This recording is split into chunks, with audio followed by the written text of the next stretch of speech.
Hello, and welcome to Forget What You Learned, a place for families to stop and reflect on the modern state of education.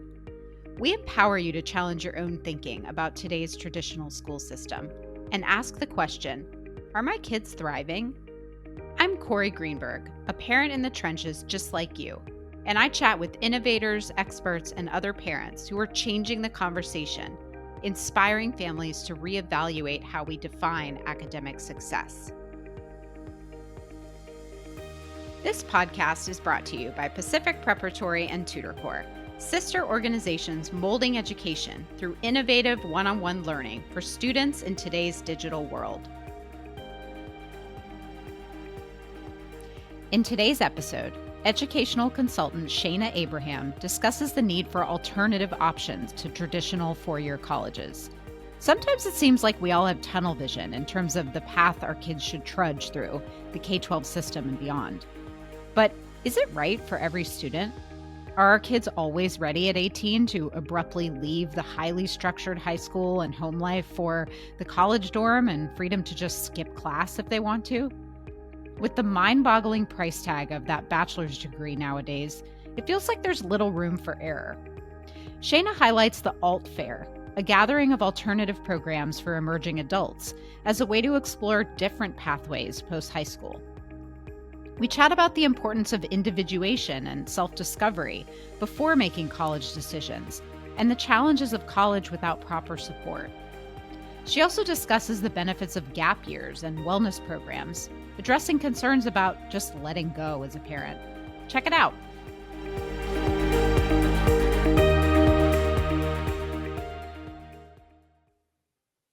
Hello, everyone, and welcome to the podcast. I am really excited to have Shayna Abraham here on the show today. With a master's degree in counseling psychology and some advanced training in chemical dependency, she's an educational and therapeutic consultant, which is a professional role many of our listeners may not be familiar with. Basically, when families need someone to guide them through a crisis in their child's life, that's where Shayna comes in. As we've talked about on this show before, we know that there are countless kids struggling with mental health. When the situation reaches a level where they may need to consider a therapeutic placement, like residential treatment, for example, Shayna helps them wade through their options and really walks them through the difficult time alongside them. Over the past 20 years, Shayna has worked with hundreds of families who have had to take a pause on their vision or goals for their kids to take care of some serious basic needs. Shayna has identified that there's real tunnel vision going on in regards to our definition of success. She's worked to change that by trying to shine a light on other options that are out there if a linear path from secondary school to a four-year college is just not in the cards.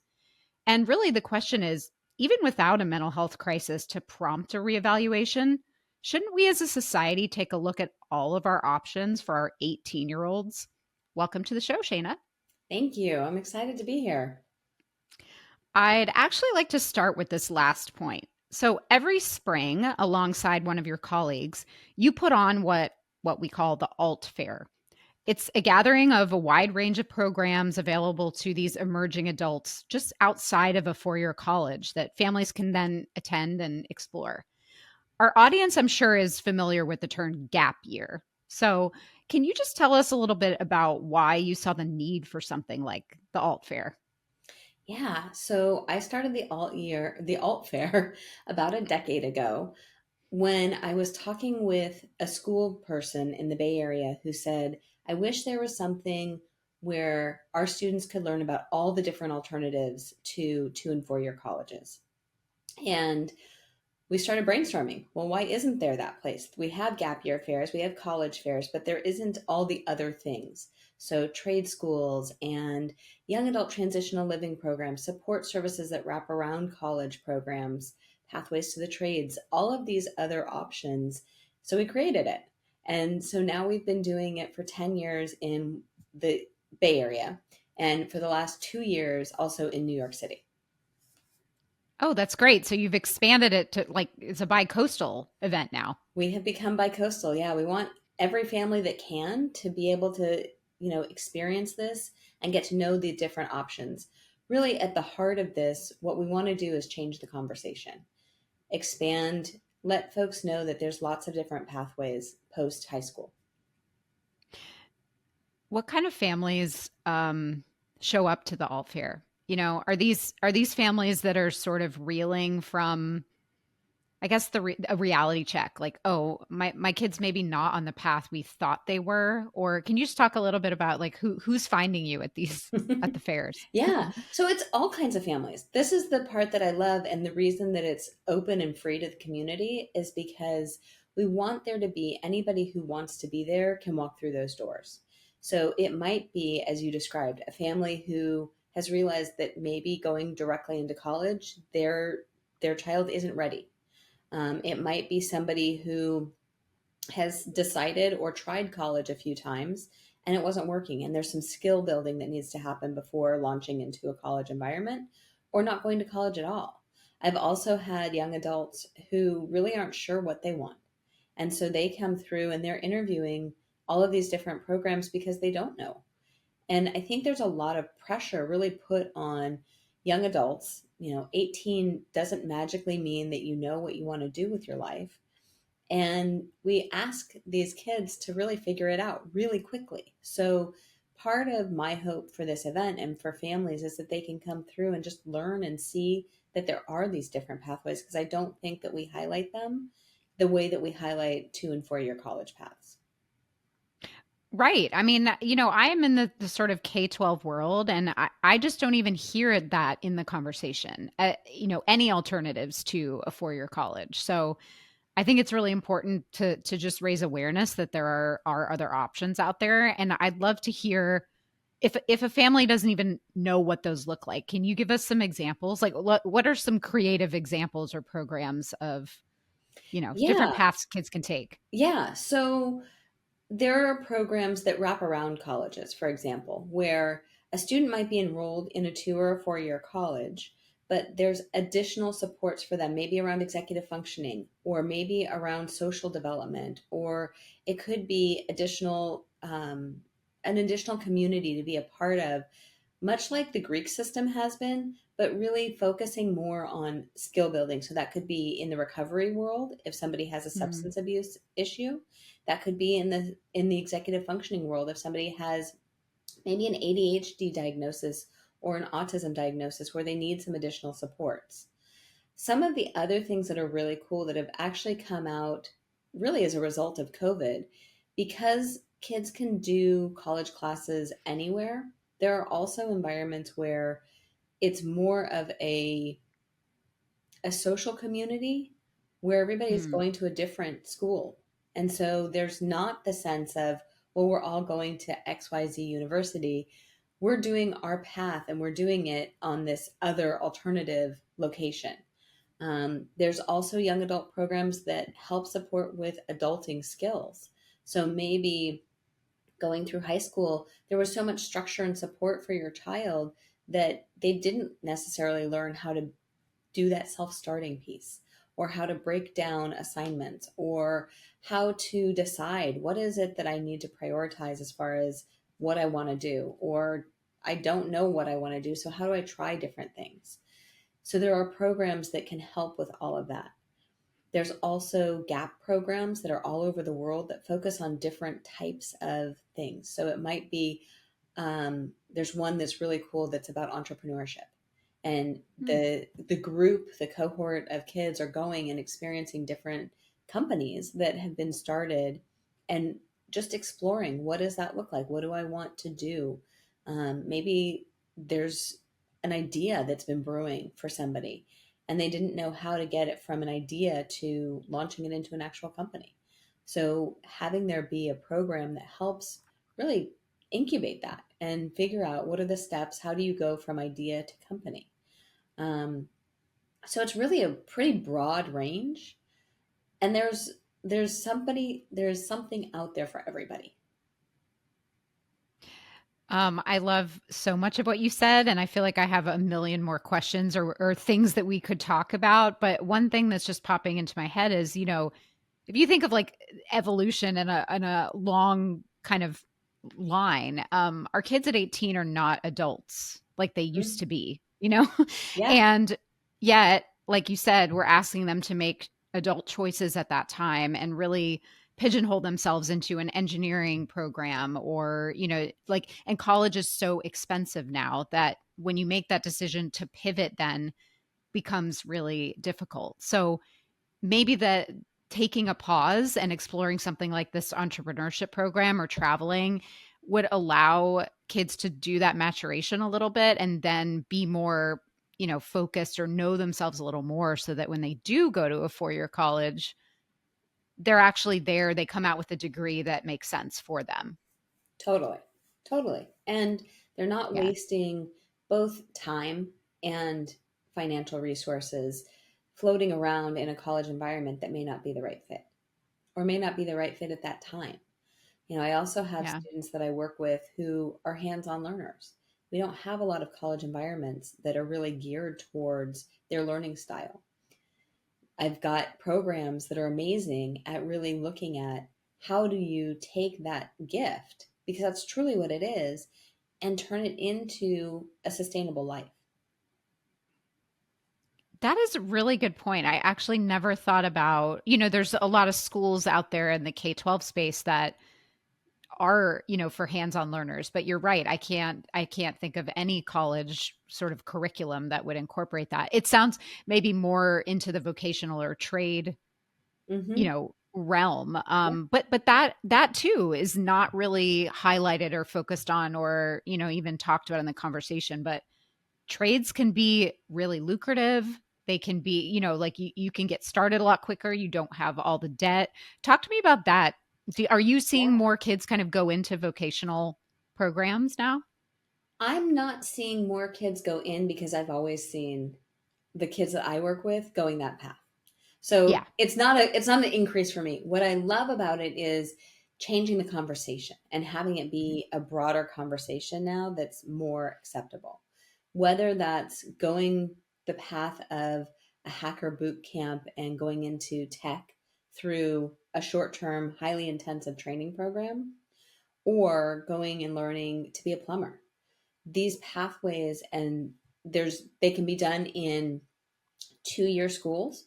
So there's pathways to the trades for plumbers, electricians, where you actually are learning the skills, but it's also, when I say a pathway to the trades, it's helping with the union component of that and being able to find jobs. So you're not learning the skill and then having to then go apply and figure out what do I do with this skill. There's gap programs like Wisdom Ranch out in Idaho that's amazing, where you're living on this property, you're learning these skills hands on, and then you have that at the end of this gap program to be able to say, wow, I really enjoyed big machine mechanics. I really want to learn how to do that and follow that path. So there's a lot more out there. It's a matter of knowing which way to look. And that's, again, that's part of what we do for this event. We limit the size to only 40 vendors intentionally because I don't want it to be so overwhelming. We could go on down this path, for days. So part of the intentionality is this is dipping your toe in the water. It's a manageable size. It's a variety of different pathways, and it's hopefully helping to start a different dialogue. Yeah, which actually while you were talking it made me think like these kids need to start the individuation process before they make a decision sometimes. With I think that with our parenting these days, we're, very sort of, helicopter parenting or just kind of being in the decision making with our kids as opposed to letting them drive the process. And then we throw them in college and they're expected to just take the ball and run with it. But this sounds like a way to take a breath and be outside of, the grip of their parents to again really figure out what is going to how they're going to kind of make their way. And then again, if they decide on a 4-year college or a vocational school or some other program after that, it's more meaningful because they most likely are they're committed. It's not responding to an external expectation really. Yeah, yeah. And I think for parents, it also gives them an assurance. Not only can my kid do it, because I think that there's always that sense of fear and wonder. Do they have the skills? Can they make it? Am I going to get a call at 2 o'clock in the morning with my child, stranded somewhere, not knowing how they got there and how they're going to get back to their school? These are things that I talk to parents about all the time. When they have a pathway and there's something that they're passionate about, a lot of that drops away. And a lot of it Mm. also, thinking of the K-12 system, we provide a ton of support through high school as far as getting up, when are assignments due, how do you pace yourself, what is your day going to look like, do you have to be there because attendance is being checked? These are structures that go away when you go to a college. And so if you don't have somebody that has those skills embedded in themselves, you're asking somebody to do something they don't have the skills yet. And maybe Mm. they have the ability to learn them in that moment, but they may not. And so providing a little bit of extra scaffolding and time, both for maturation and for interest to build, can be really powerful. Yeah, and the stakes for failure, quote unquote, are so high when, again, these kids have been very driven and, they've just kind of followed this traditional path. And like you said, they're thrown in there and they can decide whether to go to their 8 a.m. class or not. And there's nobody there making sure anymore. If they start to flounder, it just feels like that's the weight of the world. And I can see where things would sort of snowball from there. It's why we're seeing such an increase, over at Tutor Corps in families asking for executive functioning help or tutoring in college. Whereas, Mhm. that wasn't necessarily, we didn't necessarily see that several years ago. I think it's also for parents so that they're not feeling on edge and having to swoop in and, save the day when there is individuation that should be happening developmentally at this point. And Yeah. so I think that this is beneficial for both the child and the parent, knowing that there is something else that's there to support them. Hopefully, that also allows the parent to take that step back. I know that that can be extremely difficult. And if there has been previous failure in launching, then that makes it 10 times harder, for a parent to trust, okay, is this the time that it's going to work? I have parents frequently that I work with where there's been at least 3 or 4 attempts at college before they've gotten to Mm. me. At that point, everybody is feeling on edge. They're feeling burnt out. They're not they're not wanting to do this again.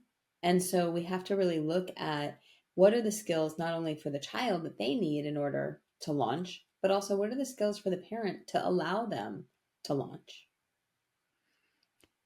Do you get pushback from parents or families in terms of like this attitude that if I let my kid go on a gap year after they maybe have failed quote unquote college a few times, and is this just letting them off the hook? Like, oh, I now I'm going to let them backpack across Europe and just, continue to push out the expectations of adulthood. Do you hear that from people? All the time. All the time. And that's where I really look at it from a skill building standpoint, right? So backpacking through Europe could be a skill around how do you organize your pack so that it's not exploding and you actually can keep things contained. You can also have skills around you have to organize and spend whatever the allotment of money is in a way that makes sense. Otherwise, your gap year might be a gap week or a gap month. Mhm. um, there's also ingenuity around, okay, if the money is running out, am I going to get a job wherever I am? Do I have the ability to navigate? This is actually, I had a call with a previous client, and she and her son were in a very different life phase, but it was kind of funny because she was still helping him navigate. He was over in Europe. It was the middle of the night. The train didn't come when it was supposed to. And she had to cancel the conversation that we had because she needed to help him figure out, how am I going to get to the airport for my flight that leaves at whatever time it left at from this small town that he was at because the train didn't show up. These are the skills that going on a gap year can help, to build. And again, both for parents as well, trusting that these things are going to happen. In that particular story, he was by himself. She needed to help him. It was great. But at the other end of that, if somebody is in a group trip, they're also learning group dynamics and not necessarily being with your best friend, because when you go to a living situation, whether it's an apartment or the dorm, and you're living with people that you don't know, you're going to have to learn how to navigate those relationships as well without your parents stepping in. Yeah, so okay, so the gap year experience is letting go on the parent side as well. Like trying to kind of and you're probably guiding them to find that balance between supporting them and not saving them, and just kind of allowing them to figure these things out on their own. Yeah. Yeah. And I mean, there's a whole category of wellness gap as well, which is a newer category that's an in between.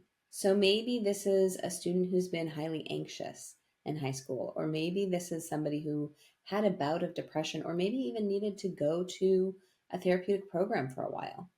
And we really want to test those skills and make sure that they're ready to go to whatever the next level is that they've decided for themselves. This is a great opportunity that is not a therapeutic program, but has supports built into it. I think for a parent, that allows them to take that breath. I talk with Mm. parents frequently about really taking that step back and letting go of the outcome, which is terrible to feel. It's terrible to not feel that control, but it's required to really have your young adult launch. What can you like flesh out the wellness program? What does that look like? Are they typically 6 months to a year? Is it involve traveling? Like what are the options there? So there's a few different options. Most of the ones that I'm thinking of in that category are outside of the country. They Mhm. have more of a coaching model as opposed to an in-depth psychotherapy model. They may have additional trips and travel built into them. For example, there's one in Spain where they're going around in Spain and really learning about being in Spain, which is amazing. Um, they may have a language component, especially being in another country. They may not. They have a variety of different levels of support. And so that's the other thing. It may be an opportunity to continue with an at home therapist, but you're really getting coaching and guidance from the boots on the ground folks. Or there may be a therapist that's doing more therapy in individual therapy, wherever the program is. So this is where guiding the family, it really is required to know who the family is, what those needs are, to be able to customize the recommendation for the different programs. And that's just part of your role as a consultant is to just vet all of these options, to search them out, vet them, and then be able to kind of provide the best recommendations to your clients. Is that right? Exactly. So I spend a minimum of a week a month visiting, getting to know different types of schools, programs, options, locally, regionally, nationally, and internationally, and have for the last 20 years. So, really knowing the ins and outs. My most recent trip, I actually got to go see a couple of GAP programs in Portugal and Spain, which was incredible. So we're really trying to make sure that not only do I know the programs, I know the students that are thriving there. I know the staff that are there. I've sat down at a table, I've eaten the food that they're eating. So it's really a comprehensive assessment when I'm making those recommendations. Um, are these programs just for the wealthy? Like, are there options for people across the spectrum of, you know, socioeconomic diversity? Or are they, would you say they're all sort of on the, at the same level as a four-year college, basically? A lot of the programs are at the level of a 4-year college. With that being said, there are some local opportunities, like I was mentioning the pathways to the trades. Hmm. There are some things that are less expensive. There are some different scholarship opportunities out there. Not a lot, but there are some ways to make it work. The other thing, there are some gap programs that work is included or there's a work trade component so that somebody could go and kind of pay their way through the program. That makes a lot of sense. Yeah. And I can see why that would be appealing to families and really kind of work on those life skills like you said. It's not just about going and having fun and dealing with the social dynamics of a group or traveling alone, but maybe adding some responsibility in there. I can see why that would appeal to some parents. Totally. And that responsibility piece. Yeah. Mhm. Yeah. Yeah, I'm glad to have you on talking about all of these things because like I said, I just don't think that outside of, this mission you and your colleague have to spread the word, I don't hear it that much in the conversation until there's a crisis. And it would be nice if it was in that conversation before there was a crisis. Maybe it would prevent some of these crises to think like I don't have to follow just one path. That is our mission. That is why we expanded to New York. I don't know that we'll expand more than that because it's a lot to put this whole thing together, but I love doing it. It is exactly what I hope for is that we can change the conversation. I invite any of the high schools or college counselors to come check it out as well. It's open, it's free to the community. It's really designed to get the word out that these opportunities exist. So are those, I mean, how do you kind of spread the word other than within your professional network? How do we all kind of get the word out there?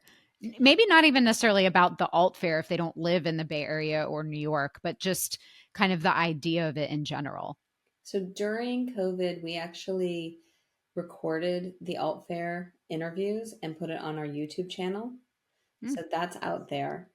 I think that the more that we can just have the conversation, ask the question, ask your child, what are you thinking you might want to do? And not have it be, what college do you want to go to? Just that language shift can really help open the door to hearing that there might be some other alternatives. The gap year space has fairs, those are also free. Those are all over the country. You can experience some of the amazing gap programs.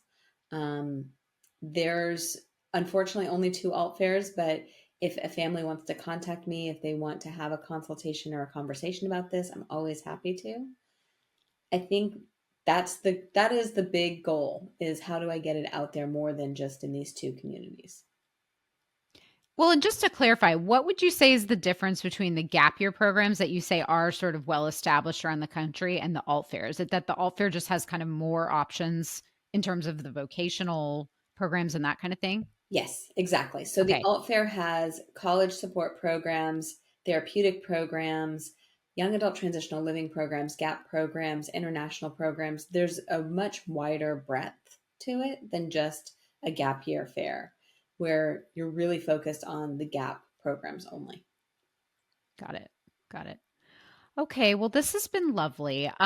We decided this season that we were going to tap into our expertise and try to put together at the end of the season a curated list of books that our experts recommend. So, would you mind telling us like what's on your nightstand that you've been reading that you think our listeners might appreciate?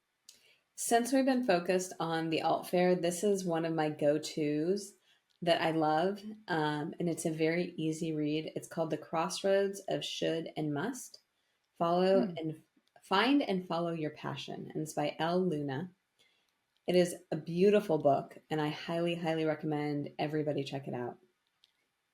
Great. Thank you. We will put that in the show notes and I will add it to my reading list. And maybe would you say it's good for teenagers to read too, or is it more geared toward It's good parents? for everybody. It is Okay, not, good. yeah, it's about making change. And I think we Hmm, all make changes. So I wouldn't say that it's a really age specific type of book. gotcha. Thank you. All right. And then just to wrap up, Shayna, can you tell everybody how they can find you if they want to reach out about the alt fair or possibly working with you as a consultant? The best way to find me is on my website, prepare to bloom, all spelled out.com. I'm also on all of the other social media platforms under Prepare to Bloom. I love the name of your firm. It's lovely. Thank I you. think we're all preparing to bloom, That's the so it's goal. great. Yeah, absolutely. Well, thank you so much for coming on the show today, Shayna. I think this was a really important topic, and I hope the alt fair continues to just grow and expand. And Just wishing you the best with all of that. Thank you. We hope you enjoyed this episode of Forget What You Learned, hosted by me, Corey Greenberg. As always, our goal is to allow you to zoom out on the snapshot of your family's life and answer the question, are my kids thriving? We're here to inspire you to make those small and maybe big changes to answer yes. We'd like to thank our sponsors, Pacific Preparatory and Tutor Corps, sister organizations committed to educating students with an innovative and holistic approach in today's digital world. Don't forget to subscribe to the show and leave a rating and review. See you next time.